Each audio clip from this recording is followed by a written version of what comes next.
Thank you.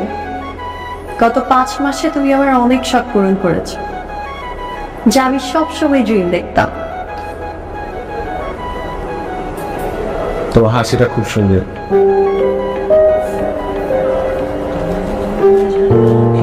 তুমি জানো, এই পৃথিবীতে কোটি কোটি মানুষের মাঝে কেউ একজন আছে যে সবসময় তোমাকে নিয়ে ভাবে, যে তোমার হাসিতে হাসে, আবার তুমি দুঃখ পেলে সে কাঁদে। তার চোখের দিকে তাকালে তুমি তোমার পৃথিবী দেখতে পাবে, তোমার জীবনে না করা সকল পাগলামিগুলো করতে পারবে। অ্যামেজিং না ব্যাপারটা? কে সে?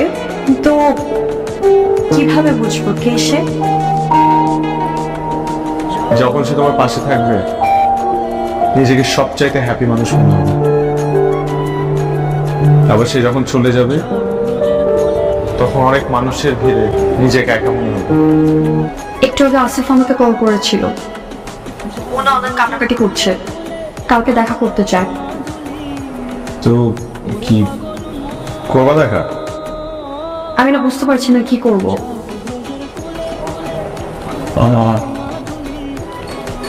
করো, দেখো কি বলে।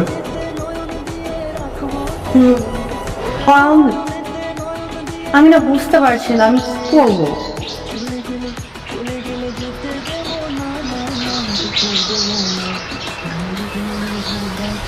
ও বলছে ও তখন অনেক প্রবলেমে ছিল।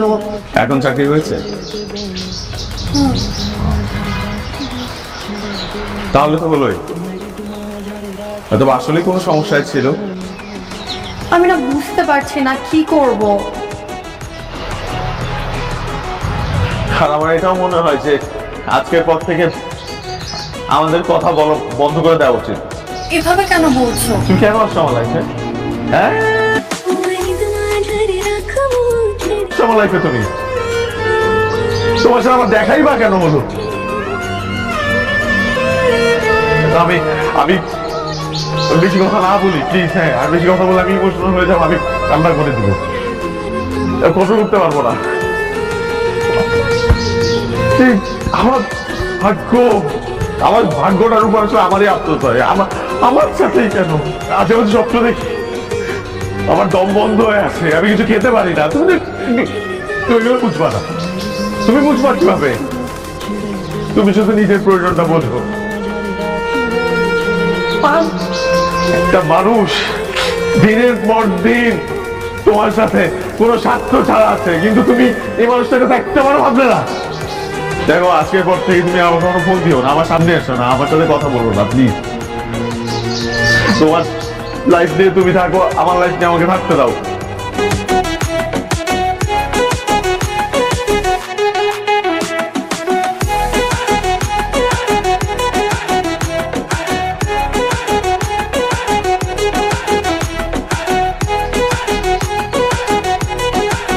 আসিফ, আরে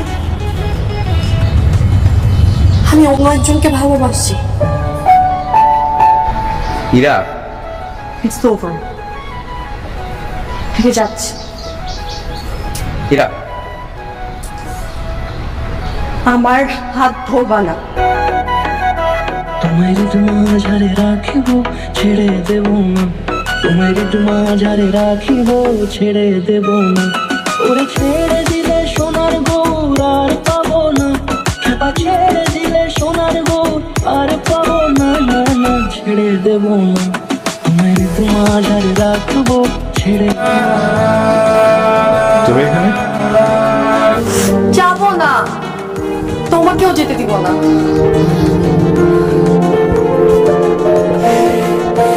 I love you. I love you a lot.